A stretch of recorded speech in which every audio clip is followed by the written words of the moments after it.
on this computer. There we go. So we'll get onto your major career highlights in a second, but I just want to talk about this year. How do you think the entertainment industry will recover from COVID, and how different will the entertainment landscape look like in light of it?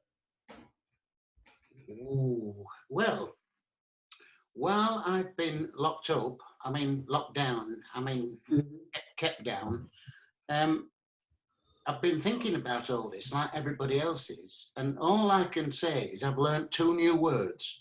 One is conjecture and the other one is supposition. Because that's all it is. Nobody really knows. I think it's going to be totally different for quite a long time. And I just hope I live long enough to get back on a stage. I'm sure you will. Hope so, love. Yeah. No, but it's a totally different. It's hard to even.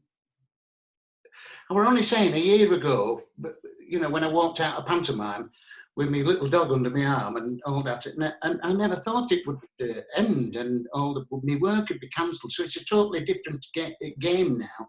And I think that by the time they get audiences back in, the rules and everything might be different, and it is already changing. Yeah. Theatres are talking about shutting and stuff, so it's a disaster, really. It is, yeah. Fingers crossed things can get back to some sort of normality. Yes, so, but it's hard to say. It's supposition and conjecture. It is indeed, yeah, spot on. Let's go back to the beginning. Like so many entertainers of your generation, you began your career as a redcoat at Butlins. Why do you think this was a popular route into show business during this time? Well, bless you, Josh, for doing your own work, love. Not many people know that. And it's not the sort of thing that ever comes up. But I was, I think it was about 1970 or something, I got a job as a Butlins redcoat with a friend of mine. And we used to catch people climbing over the fence and then send them back to finish their holidays. But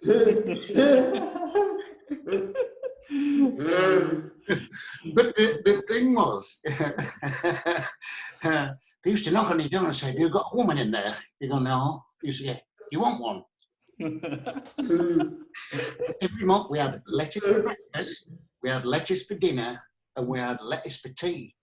So we could eat like one. Right?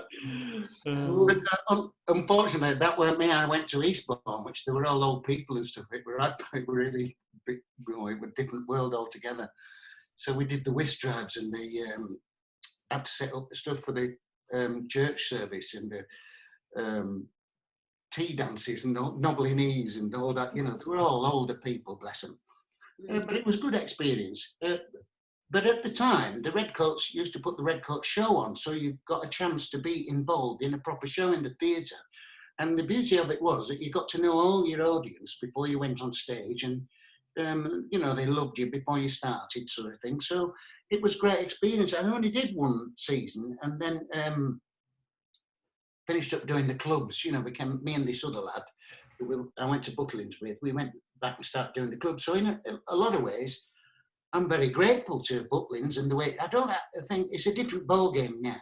It was 1939 when I went, So it's a different world now compared to what it was when all those years ago when I first started. It was one of the ways in, because you had to have your equity card, and if you didn't have your equity card, you couldn't work anywhere. And if you only did 2 nights, it only applied for, you had to so many weeks and all that. So if you got a summer season at Butlins, you were halfway there to getting your equity card, which gave you a chance to move on into theatres and things like that. I have spoken.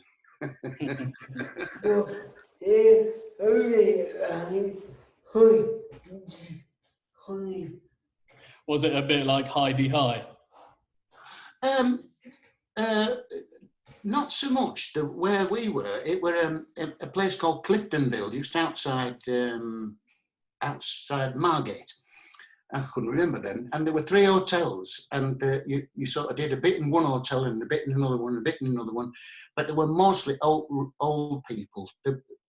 the holiday camps, you know, there were younger end and more families where there were, you know, the one I was working, there were, so the Redcoats, there were about 6 of us, 6 or 8 of us, and we were all kind of forced to cram together, you know. It was a funny season. At the end of it, I can tell you, I think I came home with £60 I had, which was an absolute fortune. I'd saved it up over the summer. And we were on, I think we were on £15 each over the summer. That's what we were on. You know, that was loads of money though. Yeah, different times. Yeah, absolutely, yeah. Yeah, no, absolutely. So I was grateful to Butlins. I think it was a good start for people like me. And of course, lots of other people started in Butlins. I was always a bit late, but I think Bob Monkhouse and, you know, all the big stars, Des O'Connor and all them did Butlins. And, you know, it was a great start for a lot of people in them days. I think Les Dawson and all that, people, you know, loads of people did it. You know, it was a great start. It was a leg up, really. Yeah, absolutely.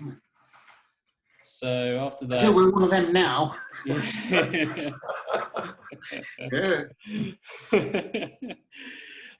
You then reached the final of New Faces in 1986, a show that launched the careers of many of Britain's best-loved performers, including Lenny Henry, Victoria Wood, Marty Kane, and Joe Pasquale.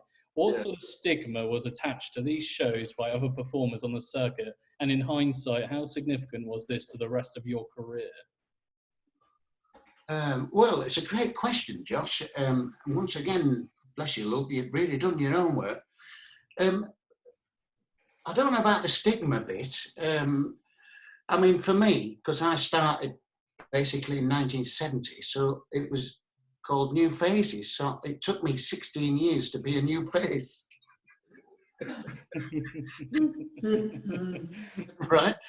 So it was a strange experience. I did obviously go on there just by skin of my teeth. I went and auditioned at a club in Manchester, and the bloke that was in before me, I said, "What did they say?" And he said, "Come back when you've got an act."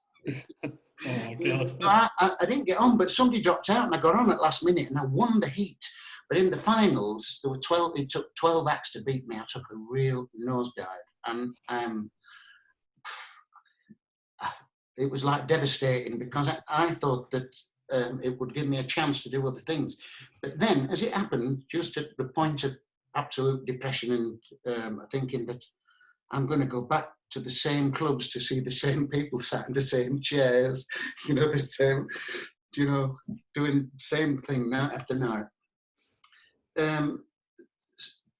Somebody took a shine to me that had seen me, and on my heat, it was mainly my heat, not the finals. So after that, I suddenly found myself doing summer season with Danny LaRue in Bournemouth and things like that, so and touring and stuff. So it was great for me.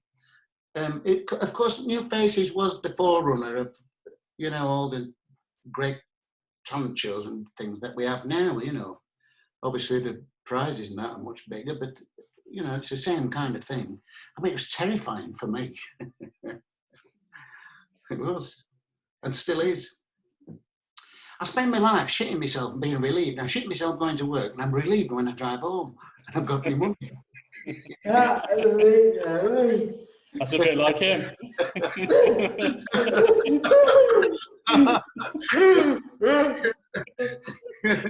It's right though. So anyway, I haven't missed all this not working business. You know what I mean? It was all right at first. I thought it was like an enforced holiday, so I didn't have to worry about going to work. I wasn't panicking. I have to rehearse every day and all that, you know, especially getting old. And so it was kind of a bit heavy, and the weather was nice and all that. So it weren't too bad really. It was like mixed feelings. It was like watching your mother-in-law drive off a cliff in your brand new Mercedes. Oh, dear. Anyway. New Faces didn't do me any harm at all. No, it didn't do me any harm. It gave me a right good leg up, which I needed at the time, but it was very complicated. Yeah. And when I took a right big nosedive at the end, that was, I was so disappointed. There's a picture of me somewhere. and it's holding the winner up. We all have to hold the winner up, right, in the air, right?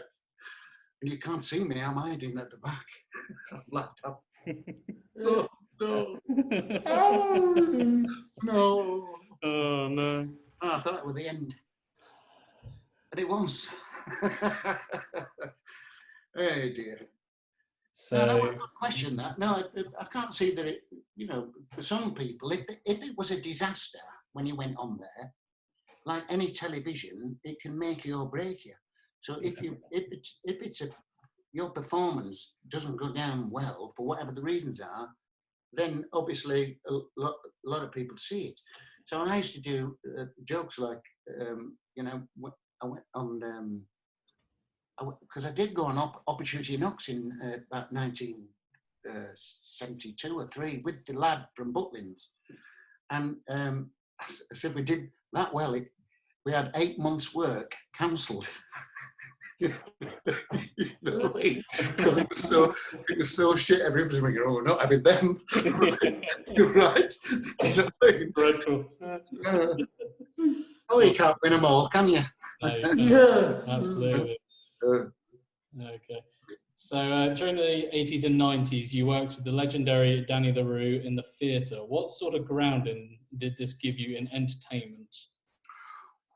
It taught me a lot, that did.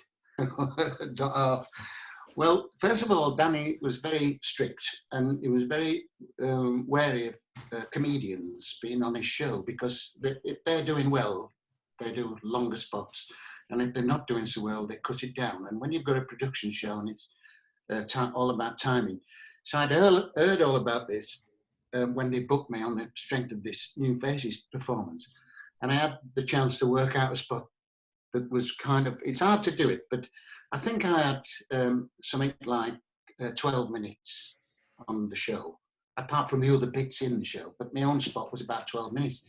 So the first thing I did was give the bloke in the wings, Jeffrey, that was his right-hand man, and I said, time me from the minute I walk on to the minute I walk off. And when I come off, I'd done 12 minutes. Right. And so they were right chuffed with me then. I was kind of, you know, they made me really welcome. But the other thing it taught me, which was the strangest experience, I was the only straight one in the show. So, and it was a really hot summer, and all the girls were beautiful, tall, leggy, beautiful dancers. And they're all walking about backstage with no clothes on and things, because all the boys are gay. Well, that kind of, I got used to it after about 2 months, and so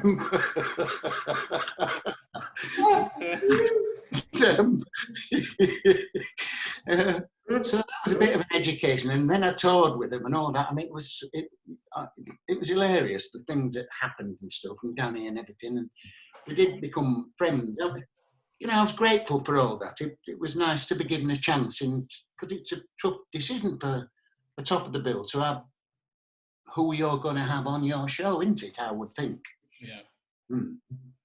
But yeah, I was grateful for that. I've forgotten what the question was, but I did. You know, that New Faces thing transported me from those working men's clubs. You know, hey up now, then, that 3 spots. Used to do 3 spots and all that. Into suddenly I'm with an orchestra, and do you know what I mean? Oh no, it was great. But because of my upbringing, I took to it like a duck to water. Because my mum had a big dancing school, and I used to get roped in as a kid. So I've been here all my life. So it wasn't a massive, and I used to be a stagehand at Leeds Grand, and I've always loved the theatre. So it wasn't a hop, step and a jump for me to make the transition onto a theatre. So for some people, it's very, very daunting. You know, if you're only used to doing little gigs and stuff, it's scary. You know, when you walk out. It's good for constipation, though. And, you know, like I say, it keeps you regular. It's better than working, which I'm not. So, you also worked with Cannon and Ball. Can you explain the secret of their success in theatre, and why do you think television has always struggled to capture the unique relationship between them? bless you, Josh, once again. Well, it's hard for me to comment on other people, and they're both friends of mine. So, but what I do know, and there was a thing on telly the other night about double acts falling out and things, and I know that they fell out. But I've just toured in a play with Tommy Cannon, and I've loved every minute of it. He's an absolute gentleman. You never used to know him when I toured with him. Tommy was always out the dressing room and gone at the end of the night, so you never kind of got to know him. Bobby was the one, and he'd be right difficult and all that, and demanding with Bobby, the funny man, of course. But so I've got to know Tommy as well, and well, only the other day when he rang me up to ask me how we're doing, bless him, which I really appreciated. I think as a double act, it's very, very difficult, isn't it? You know, because that was one of the reasons why eventually I went on my own, because I had a double act with this fella that we left Butlins with, Andrew Beaumont, who was lovely, who's sadly no longer with us. A great lad and very, very talented. He went on to do other things. It was the comedy he didn't like. And then I finished up with my girlfriend, and we had like a song and dance act, and we went round for a bit. And all the work was coming in, but I thought, I don't want to spend the rest of my life with her. Do you know what I mean? I was going to be tied up with her, but like getting married. So I thought, no, I'm going to have to jack it in. So I managed to get her into a trio of girls, and they went off on a cruise ship and never come back. Right, so that was great.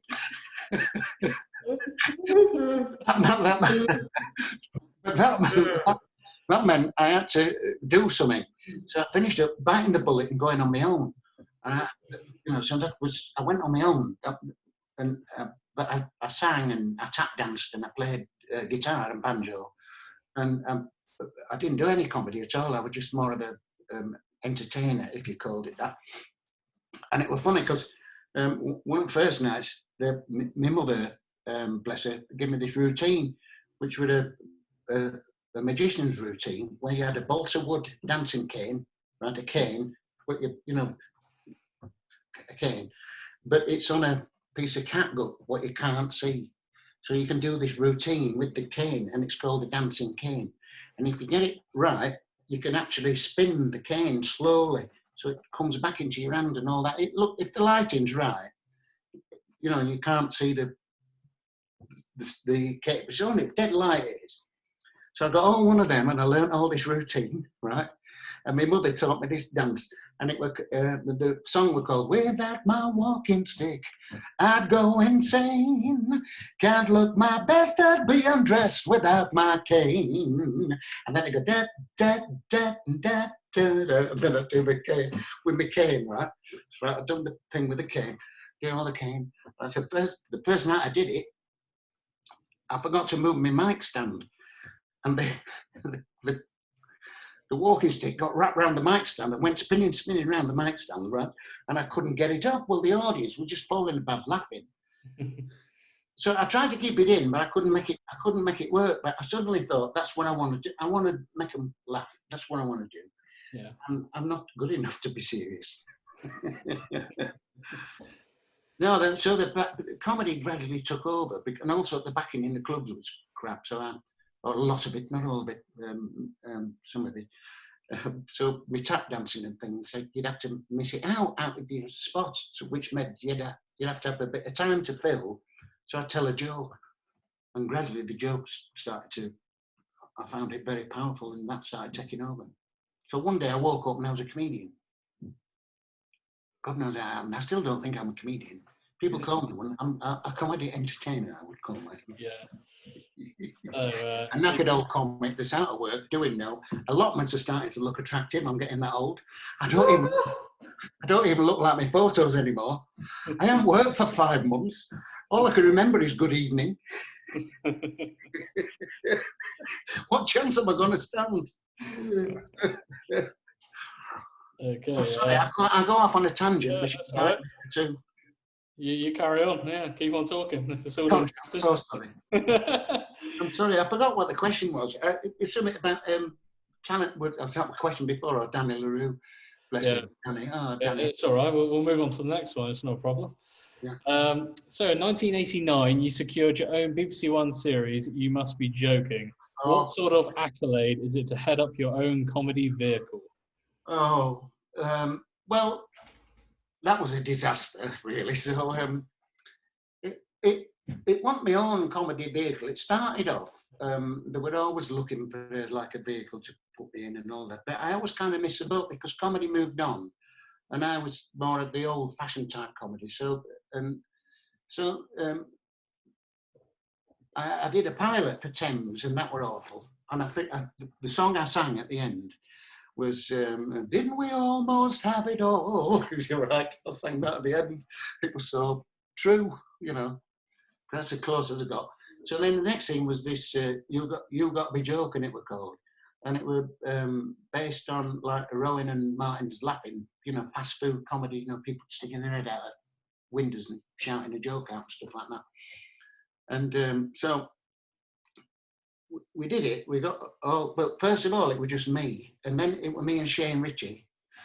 So when I went to the meeting, Shane Ritchie sat there. I was like, "What are you doing this? Like, what are you doing here?" None of us had been told that. We all thought it was our show. And then after that meeting, another 3 people came on board, which were George Marshall, girl called, oh God bless her, and God, I'm getting old. My memory's bad, you know. My memory's. This is how bad my memory is. I was up in court the other day, and the judge said, "Mr. Pearce," I said, "What?"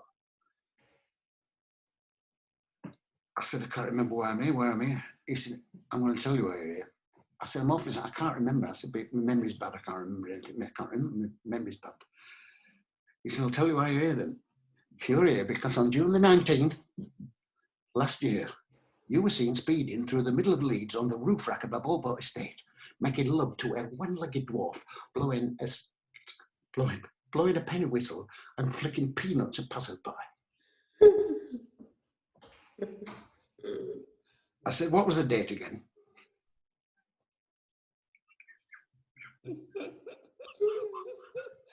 Oh, dear. The 19th, oh, never mind. So, yeah, so I can't remember what the question is again because I can't.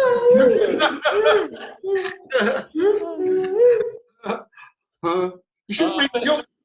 I think you pretty much answered it. It's all right. You sort of covered it. All right, Ian, bless you. That's all right. So despite TV success, you've always remained loyal to the theatre and live audiences. Why is this so important to you? Well, I wasn't ever comfortable doing television, really. It was never my cup of tea. When we first started doing it, there were cameras whizzing round, you know, between you and the audience and stuff like that. And you've got to look at that camera there and that camera there, and you've got to ignore the audience. Now, it was natural for me to play to the live people in the audience, not the 3 or 4 million that might be watching at home. So I was never that clever, really. And you know what I mean? There's nothing like being, when it's live, you know, the moments I've been lucky enough to have, they're great. And I'm much happier, actually. I've answered your question, really. I'm just much happier playing to live audiences than I am in a TV studio. Do you know, we went down to do one of these Christmas things. It was all about what goes horribly, you know, one of these, so all I've got to say is, well, I think that. And so we goes, oh, wait, me and Kez, my wife, all went down to London. And it was the hottest day of the year last year. And I finished up this is in a house with a camera, with a Christmas jumper on in front of a log fire, right? When all the crew were stood in their underpants and everything, right? The sweat is pouring off you. It's so kind of false, isn't it, live telly? You have to do all that because it's not Christmas. It wasn't actually the hottest day, but all that a lot of it were filmed. You know, we're all sat there boiling up. Yeah. It's crazy, isn't it? Yeah, it happens a lot now, doesn't it? Yeah, and then what other thing they do is go, right, go on, be funny. Yeah. You wait for ages, and then off you go. Yeah. And you've got like 3 minutes or something to try and make somebody laugh. Yeah. My dad used to say, if you can make one person laugh, you're shit.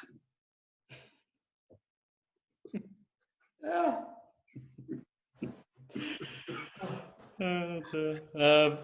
Okay, so it's easy to forget now, but when you had your first taste of success during the mid 80s, the entertainment landscape was very different. The Right. so called alternative comedy was now into its second decade, and comedy became like rock and roll with people like Lee Evans and the Mighty Boosh playing in big stadiums. In what Yeah. ways did your generation, like yourself, Pasquale, Bradley Walsh, Shane Ritchie, Bobby Davro, Barrymore, Brian Conley, etc., make traditional comedy relevant for the 21st century Britain? Well, I think to varying degrees, we've all had difficulty with that. I think that you've grown up in one way and it's hard to so-called change.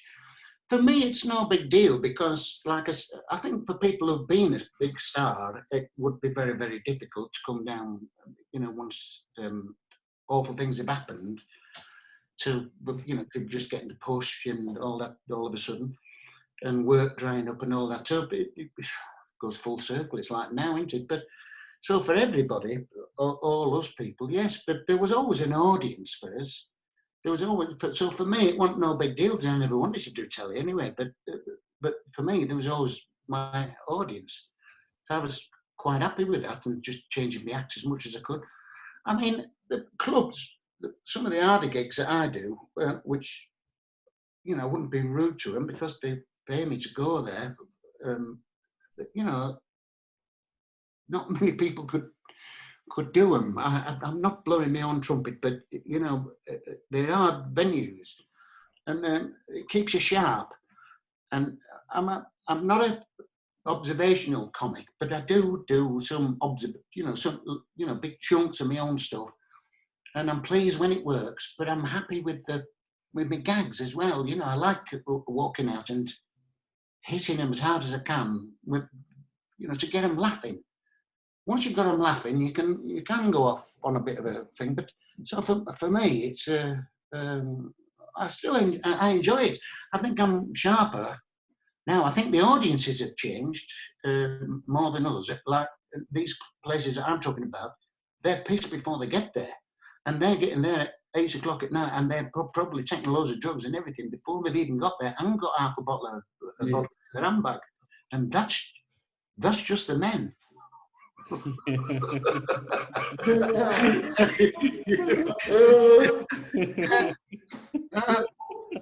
pig on the bar as an air freshener, one of them. Even the piano's got a broken leg. Yeah. I've been pulled off walking on. I was on with a fella the other night, and he was a female impersonator, and I think he was from Lancashire because he had a wig and a dress.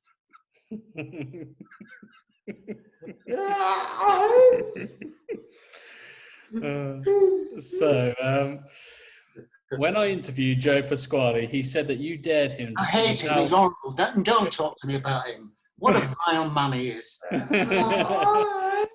You dared him to sing the now infamous I Know a Song That'll Get on Your Nerves. Oh, God, How much credit do you take for that? I don't take any credit for, bless him. Joe, have you heard of a blues guy called John Mayall? There's a blues guy, if you look him up on internet, John Mayall, and he's gone round, he's never been a star, but loads of people, guitarists, have gone on to be stars that work with him, like Eric Clapton and people like that, right? So I call myself the John Mayall of comedy. So Joe, bless him, I'm so proud of him and what he's achieved, because when he first started with me, he had bugger all, a knackered old van that used to break down and stuff, and I loved him I loved him then, and I love him even more now, because he's never changed towards me. He's just a lovely, lovely man. And so I'm right proud of him, and it was so off the wall, and the laughs that we used to have when we were working together. I've forgotten the question really, but so he's a superstar to me, Joe. So I don't know what the question was. Ask me the question again. It was just about how much credit do you take for... Oh, I've got a song, get on, yeah. Well, I don't remember if he's given me credit for that. God bless him, but I think he was doing that in one of our right at the beginning. You know, but talking to Butlins, he was a Butlins redcoat with Joe, and when I went to Bognor or somewhere, he made me a cup of tea. Joe Pasquale. You know, he just packed up being a redcoat, but he was there to look after me and all that. Bless him. That's how long I've known him. Yeah. Nobody'd take a chance on him but me. Tell him that. So, no, he's a lovely bloke, but I can't say that I've had any influence on him. He might have done a few gags that I've given him and stuff like that, but he's his own guy, Joe. It's just totally off the wall. The way he thinks and everything is totally different, but we just, I don't know, it's hard. You've got a bond, haven't you? But everybody loves Joe. He's one of those guys. He's one of those guys that everybody loves. He's got a great sense of humour and all that. I didn't tell you, I went to see him in the play in Harrogate, and he had bruises in places where some people haven't got places. And but he'd also got a problem with his, I didn't tell you this, with his pile. Anyway, I said it quick, but he showed me him.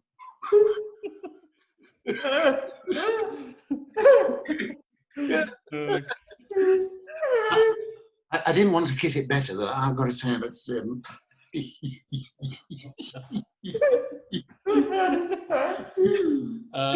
but moving on.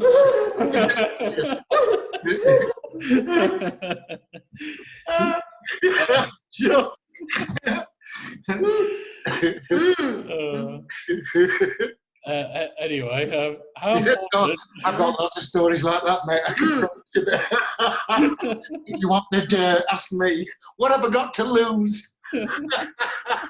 No.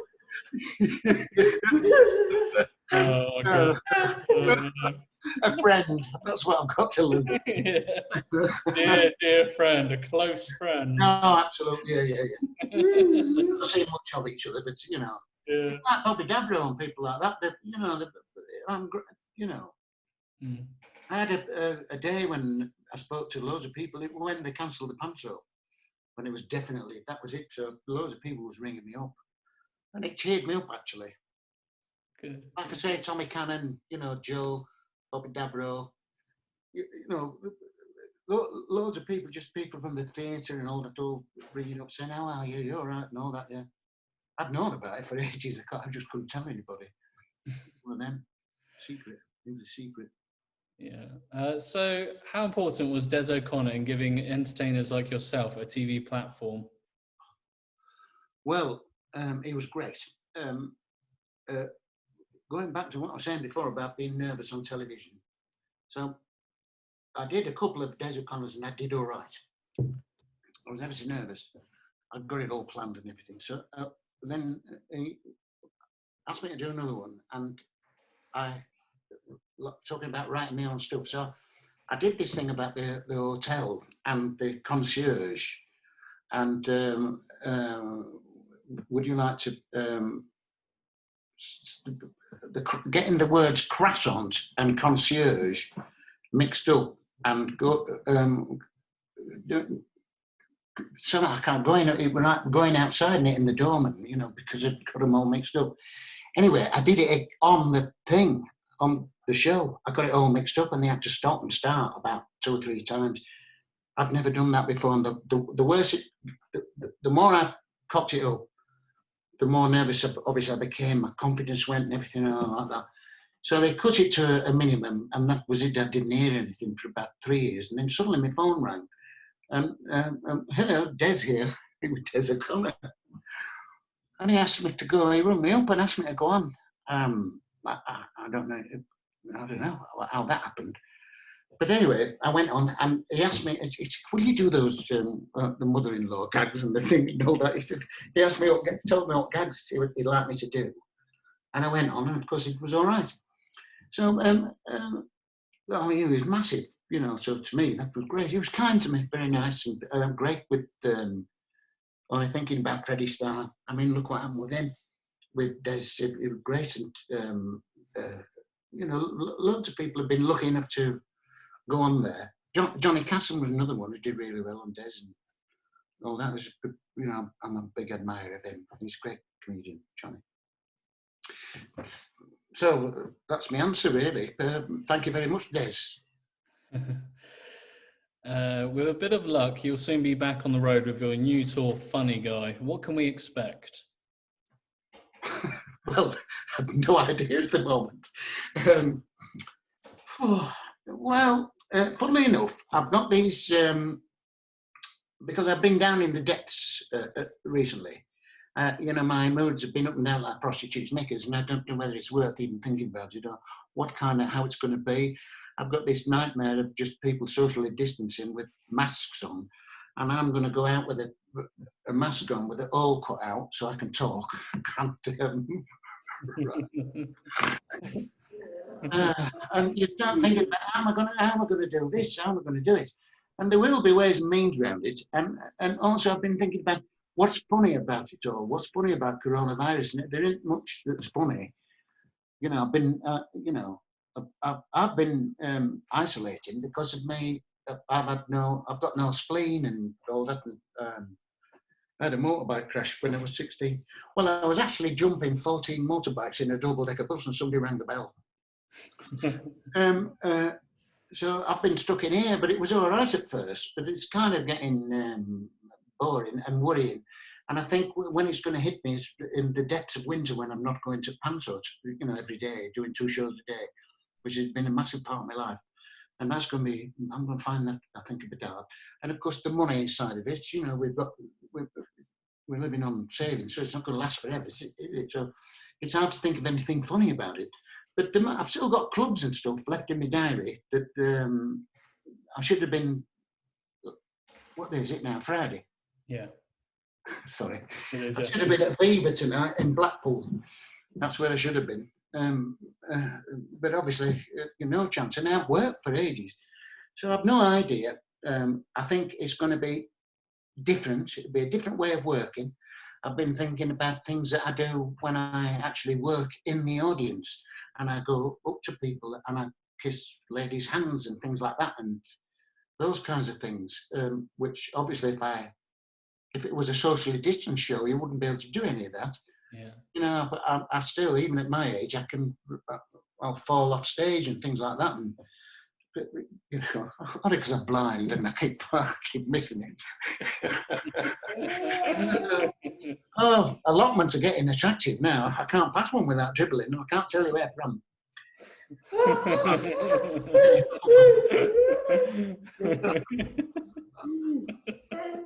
Oh, you know when you're getting old, when you walk in a room, you can't remember why you've gone in there, and it's the toilet. It's too late. So for sunlight policy with the free Parker pen, and I can't find it. Because you know my favourite, you'll like this. You'll like this, right? I'll tell you this. This is a gift. It's not my gag, but I love it. I'm old, and I get my letter from the NHS saying I've got to go and have one of these prostate exams, right? You know, when you get over 50, you've got to have a prostate exam. So I go to the hospital, and they showed me in this room eventually, and I got to take all my clothes off and put this gown on. And then they bent me up this table, right? They bent me up this table and drew the curtains round, and a man in a white coat come in and he put a rubber glove on. It wasn't too bad at first. I think it was just the one thing, but then they drew a couple of fingers, and I was biting the end of the pen. Tears, you know, it was off the pen, you know. Anyway, he stood up. He said, there doesn't seem to be a problem. And he walked out. And as he walked out, the nurse come in, and she said, who were that?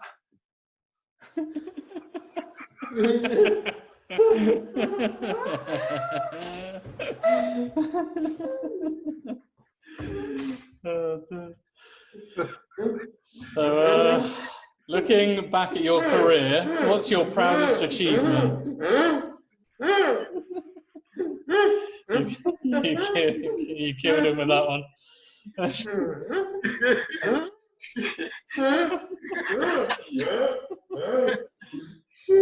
Bring me up to Could you, Josh? Oh, Oh dear. Sorry, mate. I'm so sorry. that's all right. No, don't worry about it. What's your proudest achievement looking back in your career? Ooh. Well,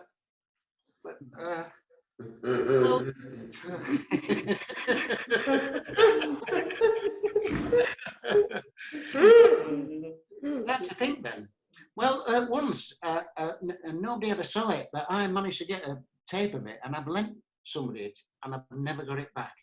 So I can't even prove that it happened. But years ago, it were VE Day celebrations, and it were, I can't remember what year it was, and I was kind of doing all right on the telly and stuff.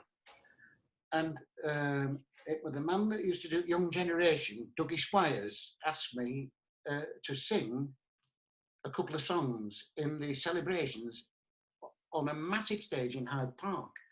So I went to learn the routine, and it were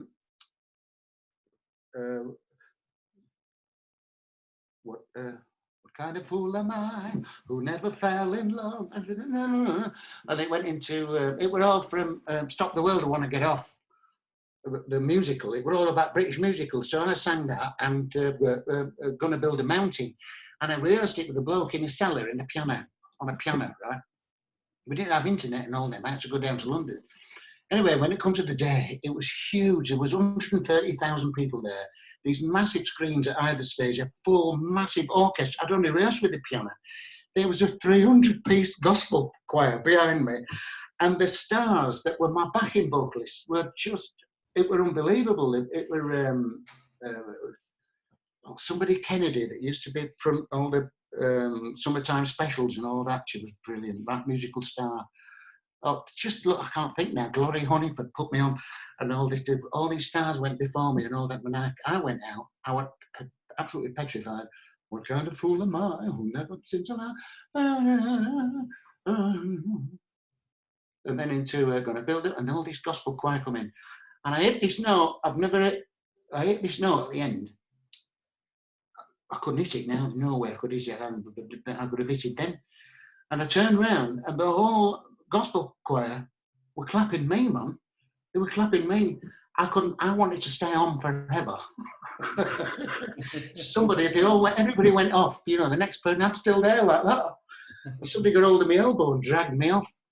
I was on cloud 9 that night. Yeah. Now, they took me back to a tent, and I had to meet Prince Philip and the Queen and all that. They said, you've got to stand there like you're eating a volleyball and a glass of wine. And you haven't got to look at them and everything. They come round and say hello to you. All standing up in a tent. Well, a marquee, in a tent with a balcony. And so it was one of them. That was a funny night, but nobody ever saw it. But of course, I think probably Children's Royal, when I were Billy Jones, Indiana Jones's brother, and I had a large part in writing it and everything. And the whole thing lasted about 3 hours on the night, and they cut it down to about, I don't know, hour and a half, 2 hours. Take that with the top of the bill. And it was funny, man, because when they walked in, take that, everything stopped. We were all in the middle of rehearsals, and take that, they walk in, and they've got security and everything everywhere. And they all saying hello, they're right nice lads and everything. I spoke to one in cafe, I were in cafe, and I thought I knew his face. You know what I mean? We were chatting for ages. So I get up on stage, and there, and we're all rehearsing, and Gary Barlow walks on stage, and everything stops, and he says hello to everybody, and he says, hello, Billy. And I went, hello, Gary. He said, are you still doing the thing with the dog that pisses on the audience and that? Do you still do that and all that? And I went, how do you know that? He said, I played for you at, what was it called? I can't remember what it was called. It was like a big club, a rugby club in like Salford, somewhere like that. It's gone now, the club. And I remember it. He was only 16, and he played. He backed me on keyboards, and he remembered me. Bless him, Gary Barlow. That's amazing. So it was a great night, and that was a great night. And Princess Margaret come on at the end, and I had to hold the whole thing together because they went wild. When Take That come on, the cameras got knocked over and everything. They went absolutely mad. And I had to kind of go on and stop it and everything, calm it all down and stuff, which obviously never went out. So I was kingpin that night. that was my peak of my career. And when I come off, I can remember Bradley Walsh. Bless him, he's lovely, Bradley. Don't get me wrong. And I went, "How did you get this?" That was the first thing he said. "How did you get this?" I went, "Well, I suppose it was Laurie and international artists and all that." But anyway, that would end a bit. That I went downhill after that, love, really. That's it, really. Proudest. That's it, probably. Don't get me wrong. I've won awards and stuff in past, like when they're like fishermen's trophies, in clubs. When you've won the best thingamajig in a working men's club, and all that. I had a shed full of them. They were all dropping to pieces with the damp. No, but I'm proud of all them, and cut glass things, I've still got one I've got a brandy glass in my cupboard now, and it says HWD 1982, and it's Heavy Woolen District. You know that, right? Yorkshire. And when they used to do make all woolen mills up now then. And we used to do all clubs and social clubs. Heavy Woolen District Social Club winner, brandy glass, 1982. Yeah, but I've still got it, and I'm still proud of it. I've got all sorts, really. Somebody came around my house, and this is gospel truth about what happened to all the people that were on New Faces. And 25 years later it was. So the bloke come round filming me, and I've got a room in my house, and there's all bits and stuff. Only one room. I don't have it everywhere, but there's stuff that means something to me in the past about my career and stuff. So there's all bits and bats. So the bloke, and I've got an award for this and a British Comedy Award and all that. I'm proud of them. I did have, everybody's forgotten, but I did actually win them. I beat Michael Barrymore and Ken Dodd for best live theatre performer. But anyway, the bloke says, "What's the best thing you've ever done?" And it pans round, and I go, point at my wife on my marriage day with my son, and that's the best thing I've ever done. The rest of it means bugger all, really. But it's great to be able to say that I've done it. Yeah, absolutely. Yeah. Mine and turkey.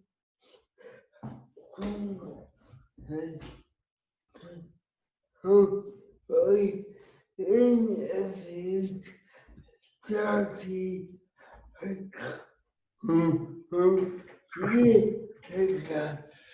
Josh is just asking, what did you make of Dougie Squires? Because Josh interviewed him a couple of years ago. Oh, well, I've got like two different stages in my life. When I was a kid, my mum had a programme on telly with a bloke called Jess Yates, Paulie Yates' dad.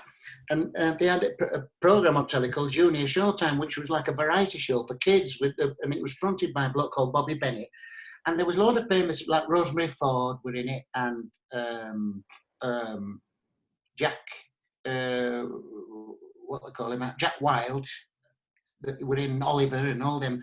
Joe Longthorne, my mother auditioned all, and found all these people that went on to better things. Catherine Panovich, she was a radio presenter, but various people over the years. I always missed the boat. I was a bit old for that. What was the question again? There wasn't one, were there? You were just telling us about it. It was just, what did you think of Dougie Squires? Oh, that was it. Of course, Dougie Squires. Yeah. Well, the kids that were in Junior Showtime, some of them, the really talented dancers, they went on into young generation and the new generation and all that. And they had to be really good. And Dougie Squires was a great choreographer at the time.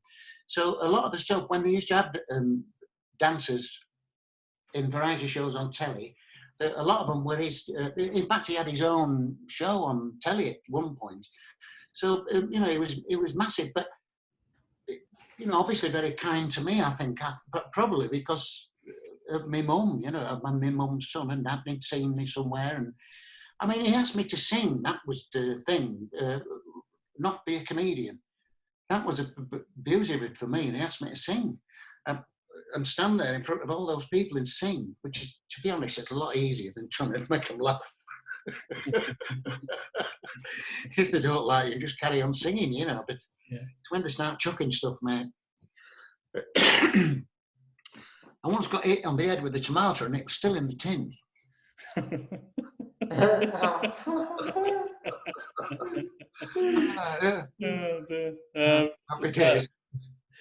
We've reached a last question.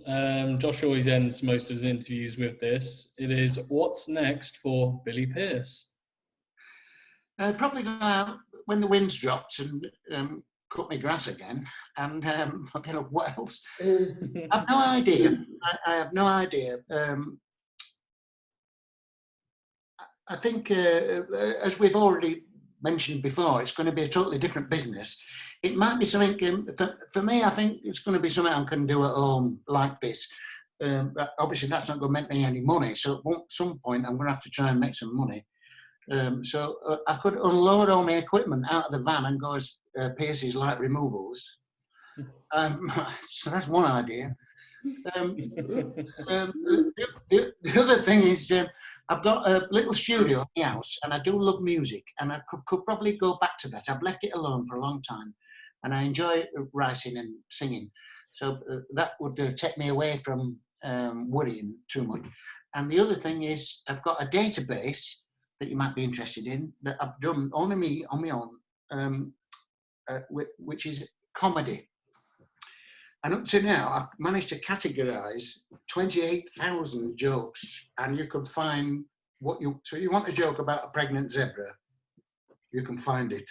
So, but it needs a bit more work on it and stuff like that. But you know, I thought because there's that much stuff on the internet, there's no point. You know, you can find a gag about whatever you want, but it wouldn't be as quick as this. And what I want to do is try and work it with a thick. So if there's anybody out there, work it instead of finding a word. One word, or looking for zebra or wife or whatever. So I'd say it was wife, it would look for, run alongside a thesaurus. So it would, I sound awfully posh, don't I? A thesaurus. So it would say, you know, wedding, spouse, bride, you know, but all the divorce. I've been married twice. My first wife died and this one won. Do you know, when I first got married, her parents promised me 4 acres of land and a cow. I never got the land. She said to me the other day, she said, I seem to be putting, during the lockdown, I seem to be putting loads of weight on. What can I do? I said, well, don't eat anything fatty. She said, well, I don't really. I said, no, I meant don't eat anything. God. My favourite one, this is one banana. So I came back from the shops. I said, I've got some Olympic condoms. She said, I've never heard of them. What does that mean? I said, the gold, silver, or bronze. And tonight, especially for you, I am going to put a gold one on. She said, put the silver one on. It'd be nice if you came second for a change.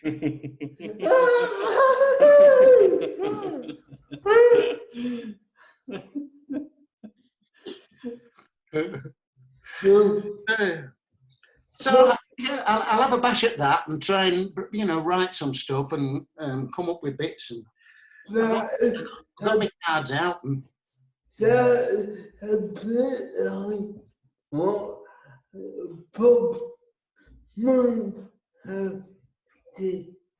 That's a bit like what Bob Monkhouse did. yes, it is. And in fact, if you are interested, if you start studying comedy, it's ever so boring. I mean, you can't understand why people laugh for a start off. Well, I mean, what is funny? I've got these cards, they're like playing cards, like a deck of playing cards, and with the cue cards, I call them.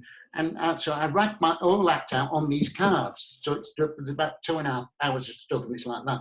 So, but I can lay them all out on the floor, all around the thing and all that. I can take that bit out and put that bit there. I can change that and you know, I can see it all in a line, like a washing line. And I can see where the high bits are and the low bits. And I can move it all around. So that's how I do it. which you can't do that on a computer. You can't see it all laid out like that. So I still like the old-fashioned way. Yeah. I like the old-fashioned way. The thing is, I've got to tell you a funny story right quick.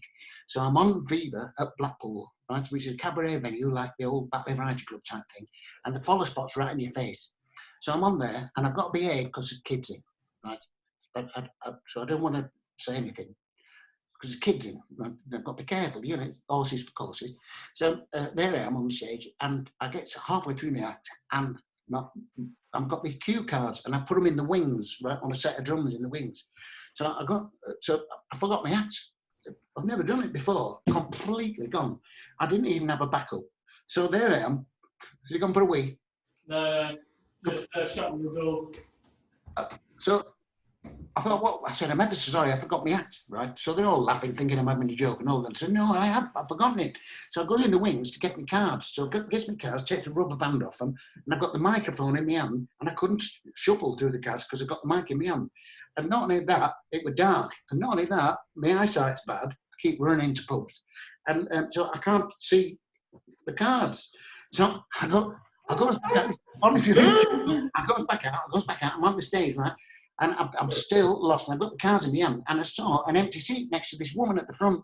So I goes down, sits down in the audience with the woman at the front, and I says to her, will you just hold this microphone up to my mouth, right, while I have a look at these cards? So she held my microphone up like that. So I'm saying, so where are you from, love? And I had a bit of a laugh and a joke with her, and I put shuffle through my cards still, but then it just gave me that breather. My cards didn't help me, actually, but I got back into it at some point. It must have been other end of my act or whatever, but I got back into it. So at the end of the night, as I took my bows and everything, did about an hour and 10, I goes down, gets the cards, and walks off and everything. So the fella that owns the club comes in the dressing room and he goes, that new bit in the act was fucking brilliant.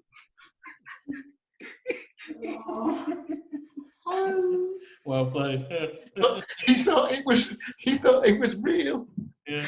He thought it was real. I said, no, man, I tell you what, I nearly carried on walking and just walked out the door and gone, you know what I mean? Go, what do you do? That's your worst nightmare, isn't it, if it all goes. Absolutely. Can't help getting old, can you? Is there anything else? I've enjoyed this, loves. I hope I haven't been too boring. I did have a tin of lager before we started, so that probably gave me a bit of a... And obviously I haven't been out for ages. In fact, the wife's just bought me a cap so I can look out the window. No, it's been good, thank you. Appreciate your time. All right, mate. Well done to you and all. No.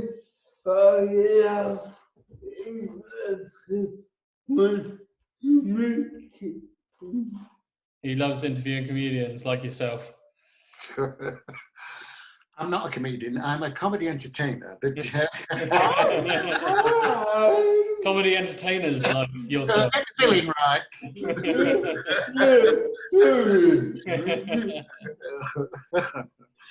All right, loves. Thank you very much. I hope it's been all right. I'm sure by the time you've doctored it, it'll be all right. Yeah, absolutely. Josh will let you know when it's going up on his website, and then he'll send you the relevant links so you can have a little look at it and see what you think. Bless you, Josh. Thank you very much indeed for thinking of me. Even I've looked at all the people you've interviewed, and I feel like I'm surrounded by royalty. Yeah, really? Yeah, absolutely. You've got some great people on there. Yeah. Yeah. John Chalice. You did John Chalice, didn't you? Did you do him, John Chalice? No? Out of Fools and Horses? He'd be funny if you got him on.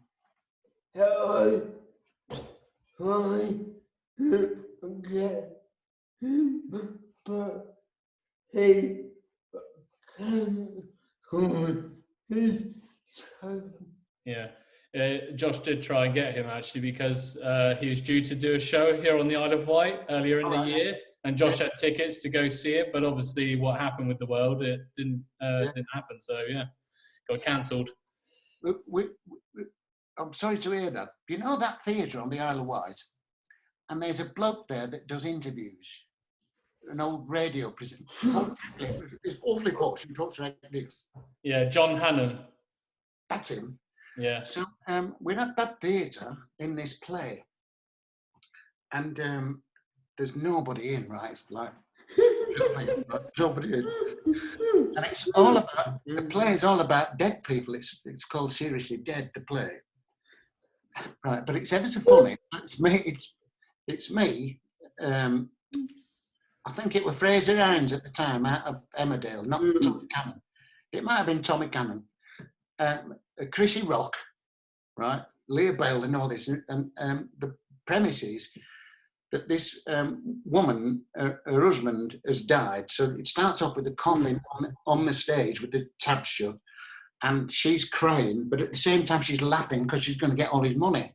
So she's laughing and crying. That's Chrissy Rock with the Undertaker, and then they have to take this coffin off. Well, because of the tabs, they're going to do it at the front of the stage when there's nobody in there. They're going to do it at the front, right? So when they did the first bit, and then it goes into the play, right? Well, somebody had locked the door. Somebody locked, that side door. It was locked. They couldn't get off with the coffin and everything. Oh, it was hilarious. It was the funniest thing because Chrissy Rock, she don't mince her words. Yeah. She was effing and blinding and everything, with the audience in and that. But it was funny. It was funny. Yeah. Only. We stayed at somebody's house. They had a balcony on the top of their house, and we stayed there and got drunk the night before. I can't remember when I did that John fella. He was a nice bloke, actually. I was knackered because we've been touring. We've been one night everywhere. Night after that, we were in Eastbourne, so we had to get the ferry back, go to Eastbourne, did the show in Eastbourne, and then drive from Eastbourne right up north. And I can remember being 1 o'clock in the morning, sat in a big traffic jam on M25. Do you know what I mean? Oh, it was. I don't miss that side of it. Josh knows John personally. They do a bit of work with each other every now and then. They sort of help each other out with their respective, careers and bits and pieces. Yes. So, Josh is in regular contact with him. Yes. Well, that's how it should be as well. That's what I like to do with me fellow workers. I like it when I'm a team player. I'm not one of these. I'm a. Do you know what I mean? I like doing standing and falling on my own, but also I like to be part of a team as well, which is why I enjoy doing my pantos and my summer seasons and things, and the people have enjoyed it so much, and because I'm the John Mayall of comedy. Yeah, absolutely. Right, I'm going to leave you two to whatever you get up to. Yeah, thank you very much again for today. Yeah, it's been good. It's been very good. Thank you. Don't do anything I would. Yeah, what's that then? Well, absolutely nothing at the moment. No, nothing. I did go to York. I went to York to meet a friend of mine, and I had to get in a cab and with a mask on, and on train with a mask on, and we met and we had something to eat, which I enjoyed, and then back on the train with the mask on and all that. I didn't like that. It's a way of going out now. It's like a different world. It's like working up in a zombie movie or something. Yeah, it is. Yeah, it's end of the world stuff, isn't it?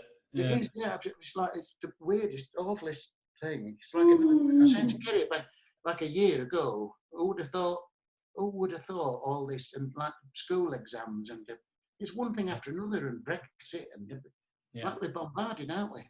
I'm glad I'm too much going on, isn't there? Just one thing after another. Yes. Yeah. But at least we're still here. Yeah, we're still alive. We're still breathing. Yeah. All right. It's been a joy, loves. Yeah. I wish you all the very best. Thank you very much, Josh. You too. Take care. Bye-bye. Thanks for doing the homework on me, love. That's all right. Thank you. Bless you. All right. Good Bye-bye. luck. Yeah, let me know when it's done. Yeah, we will do. I'll have to edit it down to about 5 minutes.